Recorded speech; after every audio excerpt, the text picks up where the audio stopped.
Good evening. My name's Emma Burnell. I'm the editor of LabourList, and welcome to another edition of In Conversation, where I get the amazing privilege of speaking to some of our fantastic Labour grandees, figures who've really shaped the Labour Party throughout my lifetime and beyond.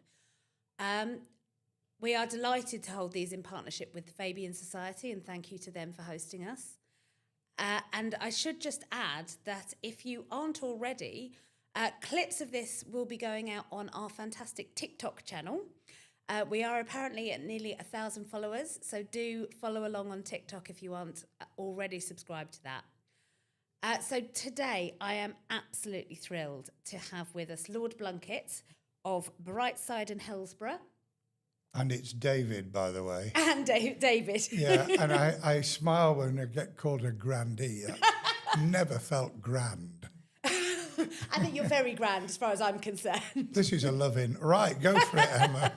So, David, obviously, you've been involved in Labour politics for a very, very long time. You were born to a quite impoverished family, as I understand, with your blindness from birth. Is that right? Yeah, I couldn't. It took them 3 months to recognise that I couldn't see. My dad had a job, so we weren't totally on the breadline until he was sadly killed in a works accident when I was 12. And of course, that changes anybody's life if the main breadwinner, because my mum had worked during the war, but she had all kinds of illnesses, including breast cancer. So she wasn't actually working. And so we were up against it in a big way. Yeah, I mean, your father died in industrial and then was treated quite poorly, wasn't it? I mean, your mother didn't get the pension she deserved. Sadly, I mean, it was a nationalised industry. He worked for the gas industry and had done for 47 years. And because he was just over what was then the official retirement age, they didn't want to pay compensation. So there was an 18-month battle, including in the courts, and she got a very small amount of compensation, and I got a very small separate amount of compensation. And she had to go to court to draw down on that small amount for my clothes and for anything to do with me. It was a Dickensian system. And of course, you pick this up, don't you, from your parents. You understand what's going on. And that, as well as history, were the two things that really got me involved. Yeah, so that was what I was going to ask. Is that what sort of galvanised you into becoming very political? It was the beginning. I realised the injustice of it, what had happened to my dad in terms of health and safety, what had happened immediately afterwards, the fact that we literally, on occasions, just had, I mean, your listeners won't actually have heard of this, probably, bread and dripping. It was wonderfully tasty and incredibly bad for us. It was the straight fat that she used to get from the butcher who, did cooking in those days, a bit like Dickens. And we put enormous amounts of salt on it. So no wonder all these years later I had a heart attack. I think it was probably starting at the time. but it was a rude awakening. And, I have to pinch myself all the time now and remind me about what it was like and about the people around me who worked incredibly hard for very little. And that was a grounding, if you like. And then at school, I was at a school for the blind, a residential school for the blind, and I had a history teacher who was an old-fashioned communist, but his grasp of history was terrific, and his ability to bring it alive for me and to understand the struggle that had gone on in the past. I never flirted with the idea of being a communist. I was horrified by the Soviet Union. But that grounding also carried me forward. And when I eventually, at the age of 22, studied politics at university, some of those reflections came home because we were reading philosophy as well as history and the politics of the day as well. And we were reading Marx and Engels. And all of that teaching in the school made some sense. Yeah. And you did go to university, but that wouldn't have been naturally expected either from someone of your class or with your disability. Did you always have kind of really ambitious thoughts for yourself? Was your mother driving that?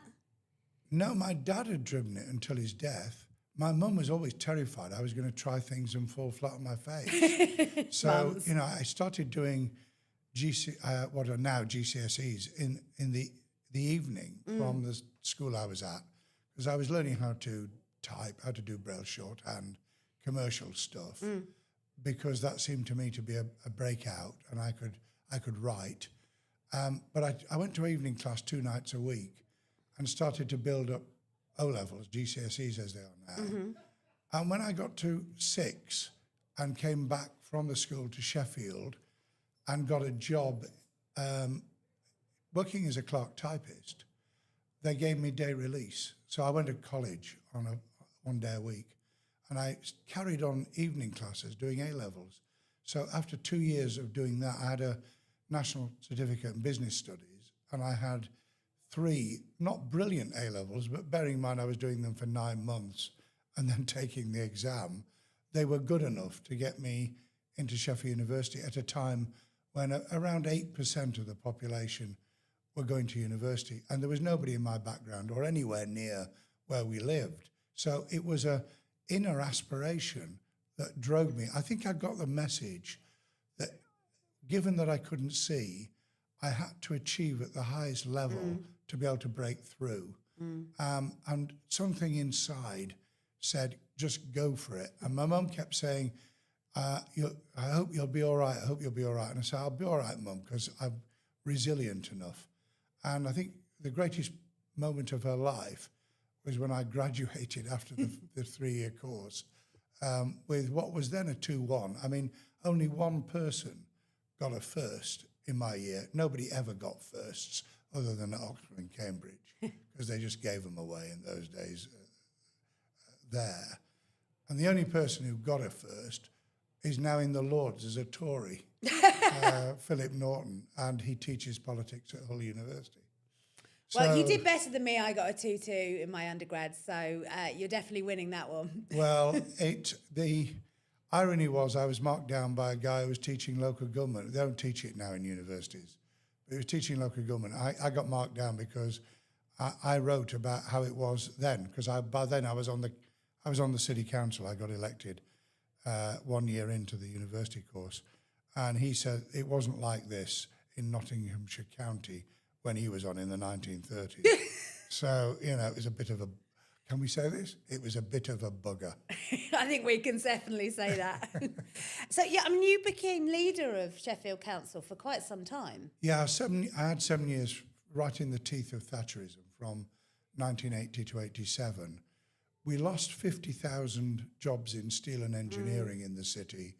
We had the miners' headquarters, so we were right in the thick of the miners' strike in 84. If anybody's seen the film Threads, which was about the idea of a nuclear war, bearing in mind there hadn't been any rapprochement between America and Russia, it was just before Gorbachev took over, and Threads was filmed in Sheffield. So all kinds of things were going on in the city. And, you know, it was a great time. I learnt so much, and I inflicted so much on the people in Sheffield. But what we tried to do was 2 things. Firstly, to keep morale up, to actually say, as a city, we can offer an alternative to the free market. And we were also offering an alternative to patronising top-down old labour as well. And the second bit of that was in giving people hope.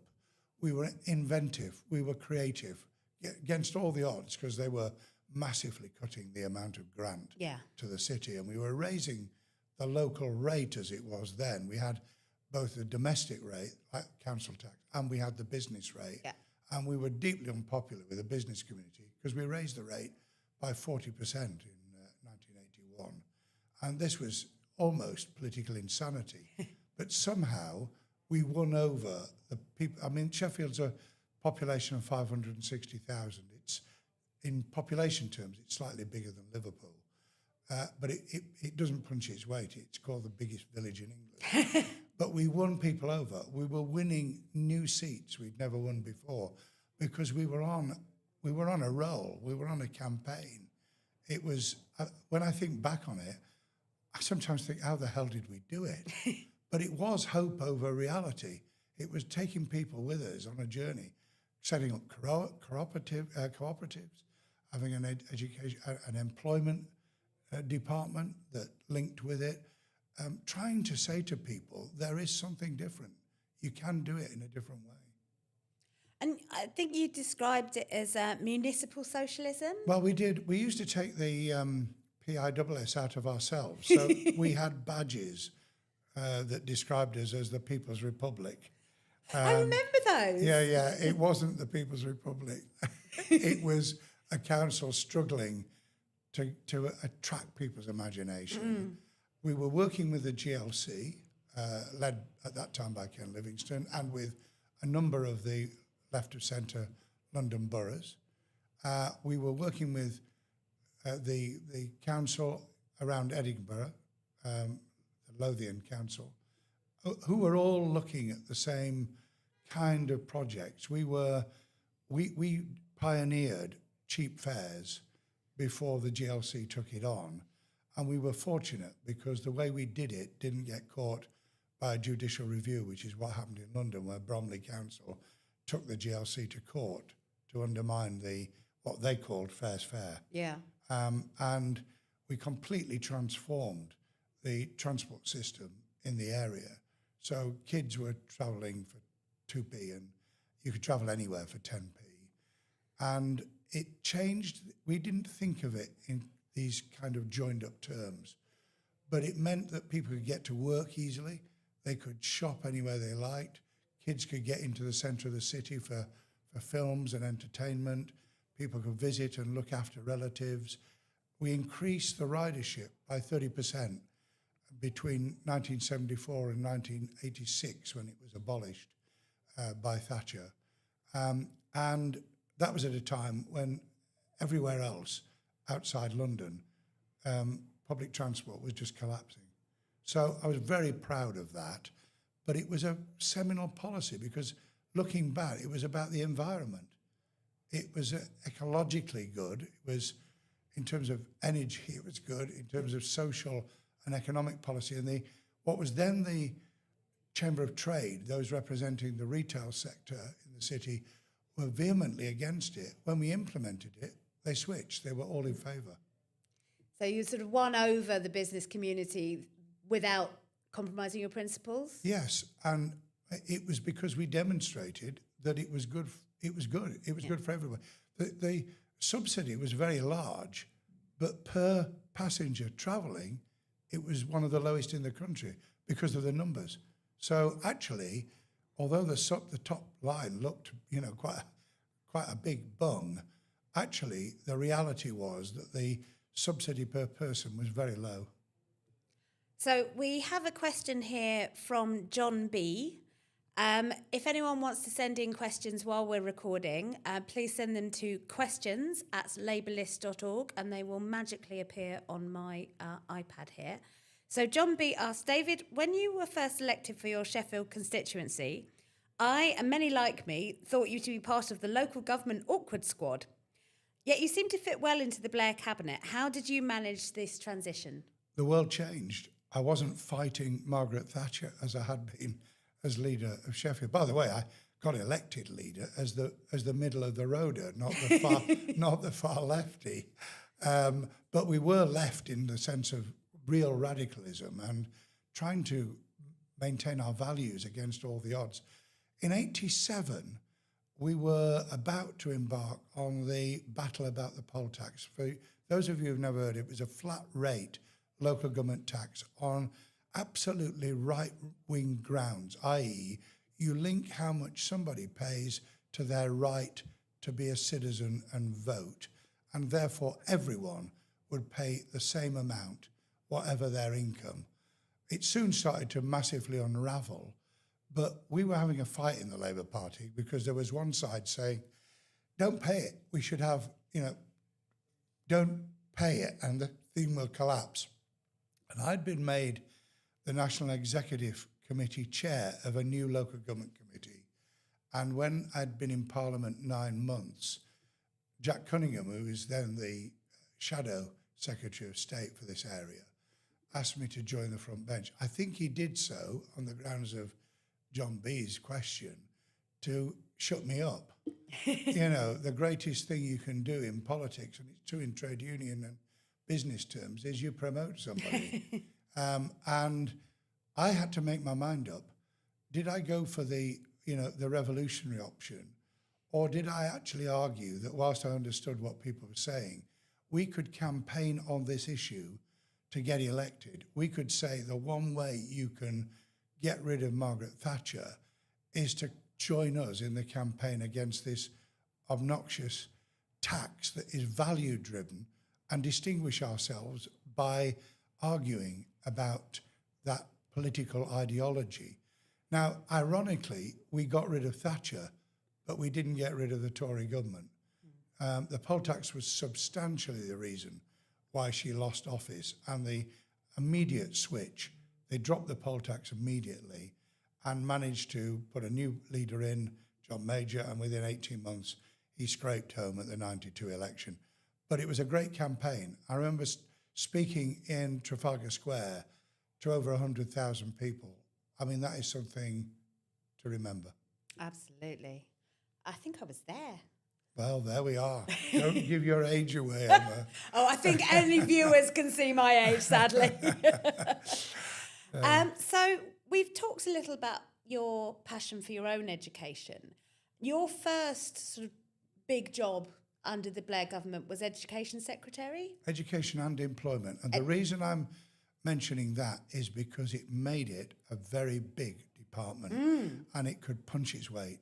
Historically, education had been sidelined. Roy Jenkins turned it down as a brief because he thought it was beneath him. And other people in the 60s, 70s, 80s saw it as a sort of low cabinet post. Tony didn't want that. He wanted it to be really, well, it was education. Education, yeah. And I had the department and the resource and the clout to be able to do it properly in those 4 years. Greatest job of my life.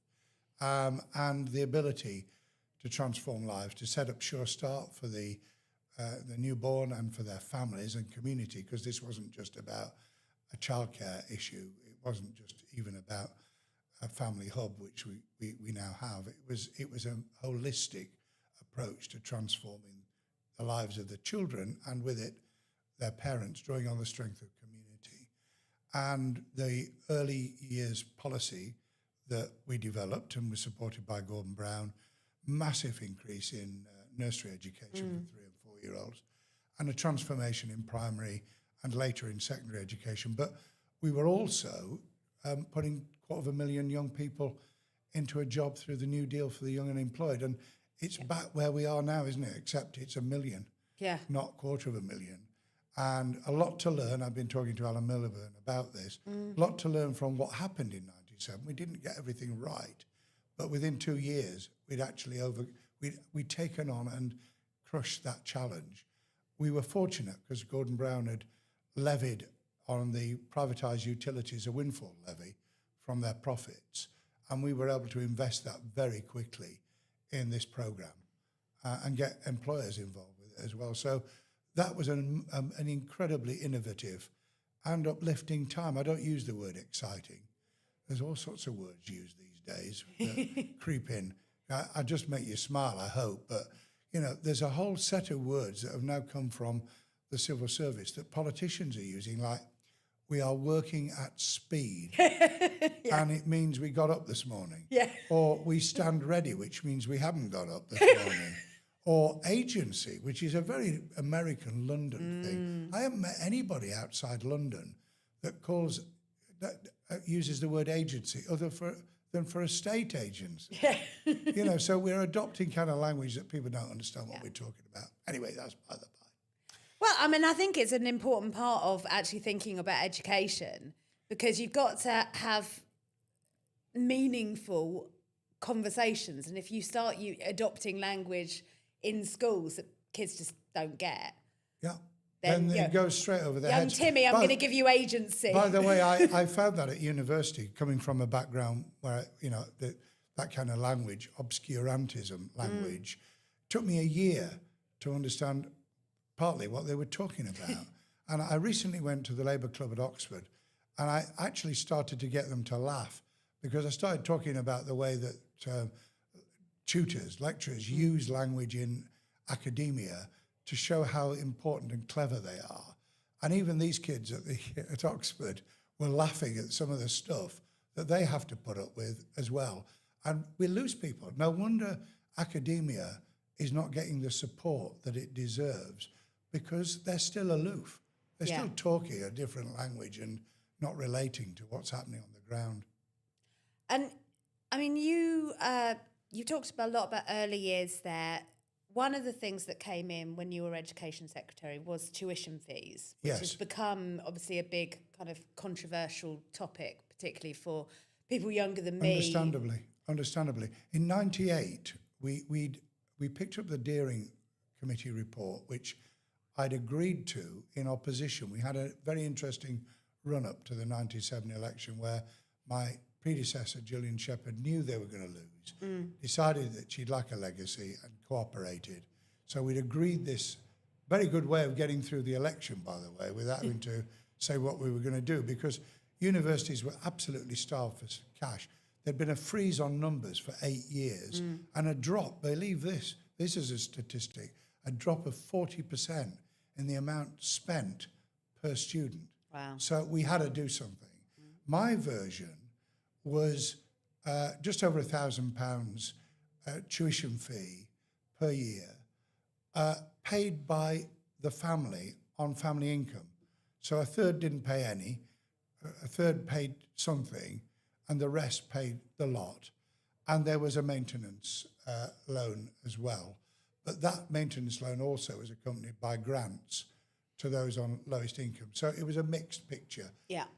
For reasons it's hard to describe, by 2001, although this scheme had worked and raised, in the first 18 months, over £1 billion and opened up university education to those who would otherwise never have got there, because schools and tutors and families were very good at replicating what they'd experienced.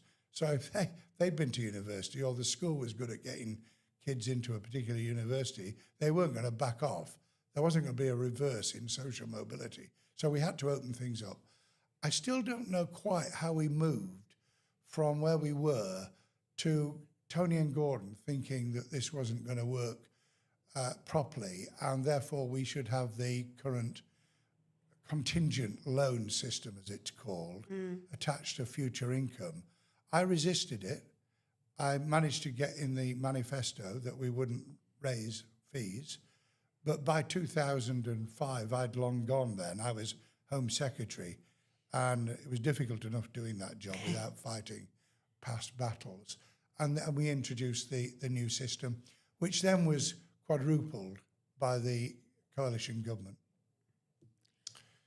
So that's the history, and I think it's a mess, but it's a mess it's going to be very difficult to get out of, because you're talking about billions of pounds of loans that are outstanding now.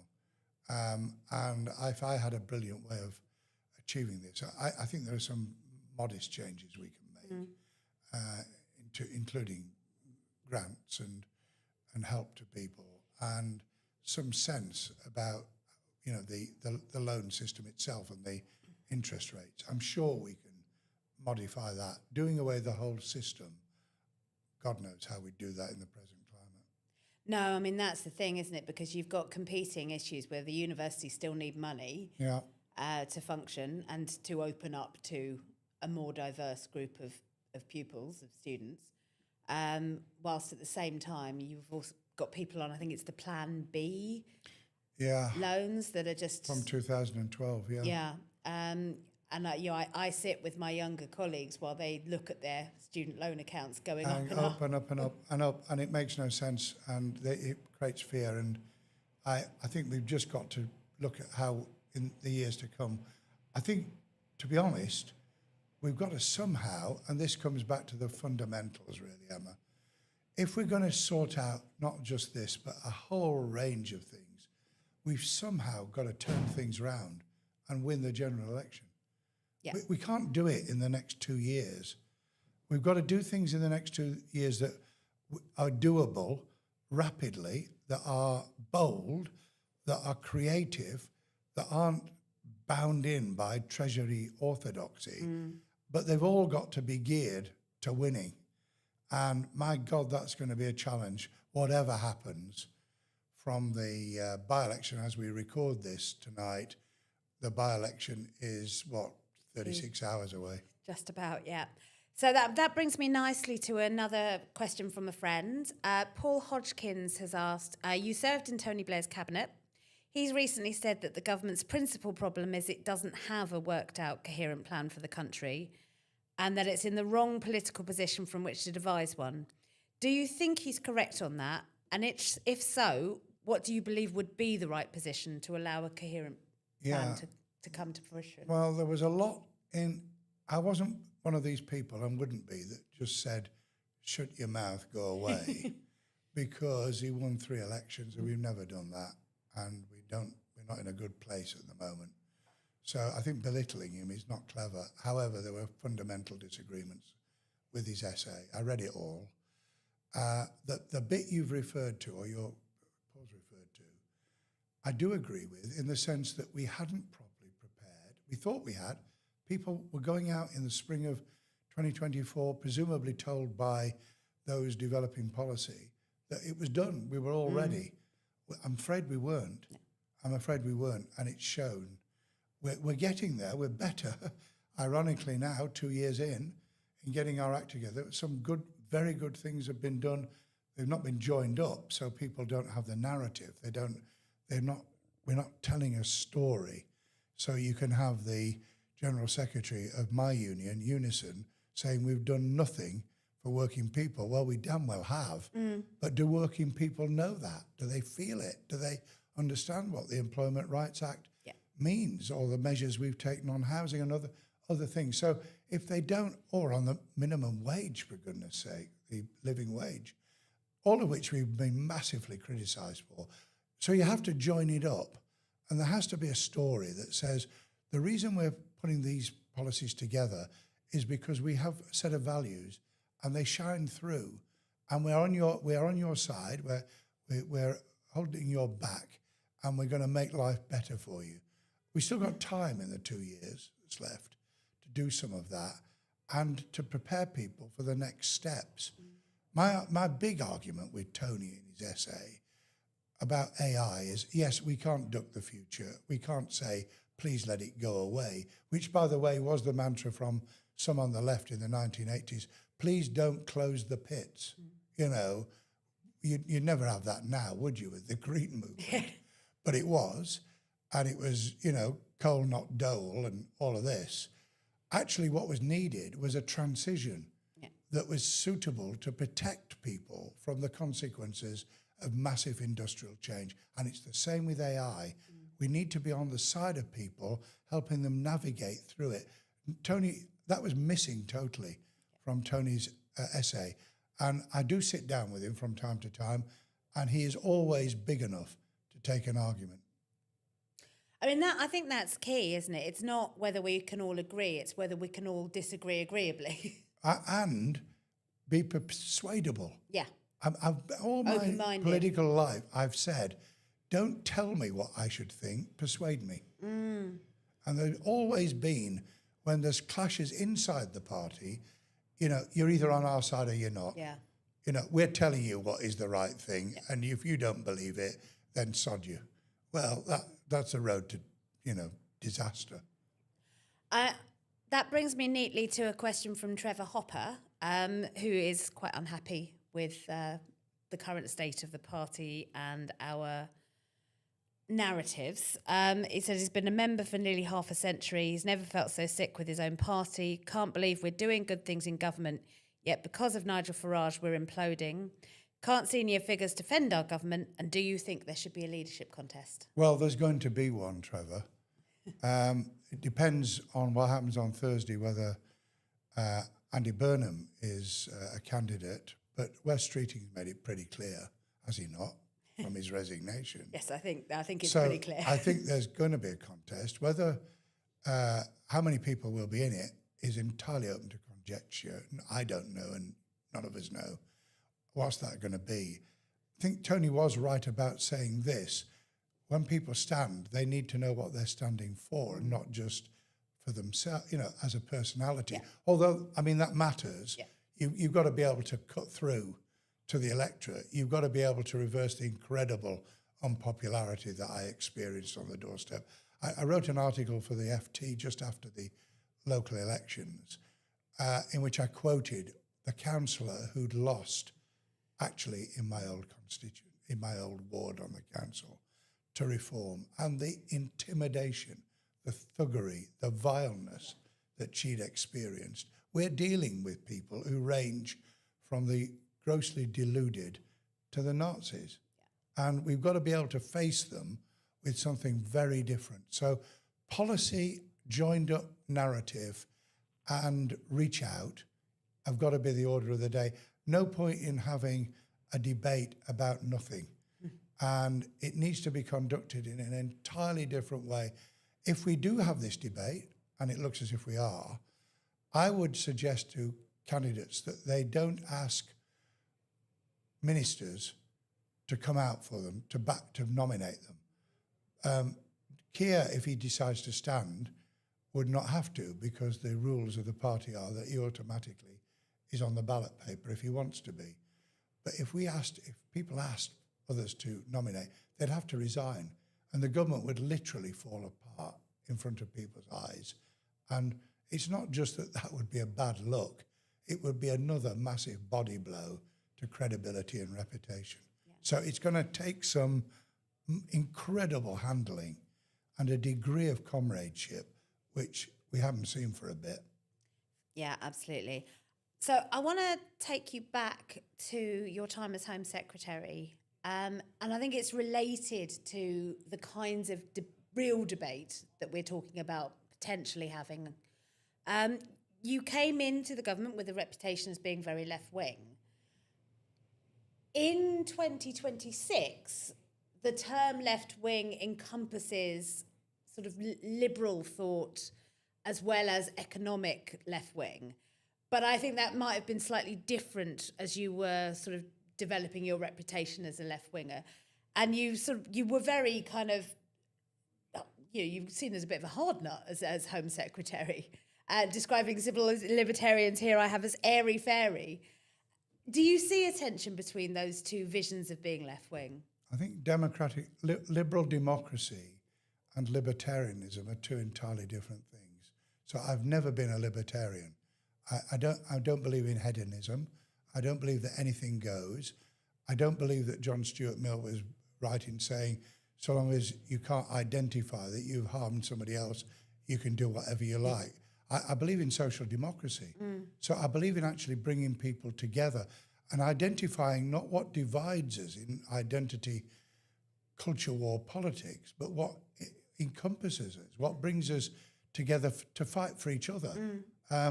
I don't want disabled people only to fight for disabled rights, or disabled people to be seen to the ones who have to fight for disabled rights. I want the whole party. Yeah. I want anybody involved in politics to do so. And the same would be true of ethnicity and faith and gender and orientation. I mean, all of it. We've got to pull people together to be able to do that. And I was trying to say that in developing the concept of citizenship when I was Home Secretary. Tony used to say, when you've got immigration, security after the 11th of September attack in the US, you've got police and crime, you've got drugs. Why are you bothering with citizenship? I mean, you've not got enough on. Oh, I had prison and probation in those days because the justice function was in the Home Office. And I said, well, firstly, I've got to stay sane. These other things are driving me mad. Every morning there was a crisis of some sort or another. And I want to develop the concept of citizenship, of integration. We had a report from my old professor, so Professor Bernard Crick, about how to encourage, develop, invest in integration in our communities. We developed a gateway program with the United Nations for people coming from war zones. People were experiencing genocide in Liberia, Charles Taylor, and that program was an alternative resettlement route to people trying to get across the Channel, which we were dealing with the French at the time, and we closed down the Sangatte camp in northern France and the routes coming across. And now, of course, the criminals have developed another business model, which is the small boats. We were able to close that down, and by doing so, we were able to then have a much more open policy on migration. Economic visas, study visas, these resettlement routes that I've just talked about. And I thought we'd made some real progress. And the proof of the pudding was in 2005, I'd left the Home Office then. The Tories under Michael Howard tried to bring back migration as an issue, and it didn't work. Unfortunately, that's not the case today, although the narrative and the facts are quite different, aren't they? They are. Shabana, I think, Shabana Mahmood's got an incredibly difficult job. I think she's doing it very well. I hope that we can sophisticate the issue of indefinite leave to remain and naturalisation in a way that people earn entitlement to speed all that up rather than closing it down. I believe that that's just one area where we can have a degree of solidarity and sensitivity to people. But I understand entirely why she's taken the stance she has, because it's not, we mustn't pander to Farage and Restore, who are virtual fascists. But we've got to understand where people are at and reassure them and make sure they know that we have their back and that we're hearing them and explain what we're doing. And when I do that in my old constituency, people who were vehemently in favour of some massive clampdown began to get the message. And they were always nice, or almost always nice, to their neighbour who had come in from some other part of the world. But they didn't scale it up when it came to the fear of migration. Yeah, absolutely. So I have another question here from Andrew Betteridge. Given that you've served in the Blair governments who established devolution in Scotland and Wales, how do you assess the current state of that?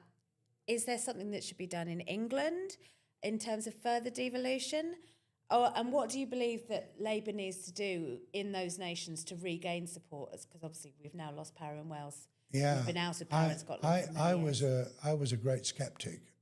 I was won over because the floodgates had opened. It was almost impossible to stop there being some major devolution to Scotland.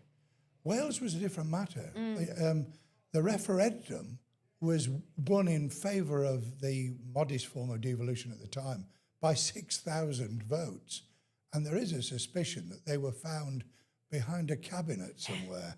So it was touch and go in Wales.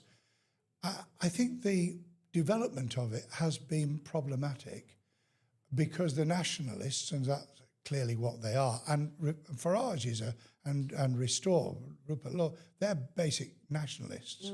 That's what they are.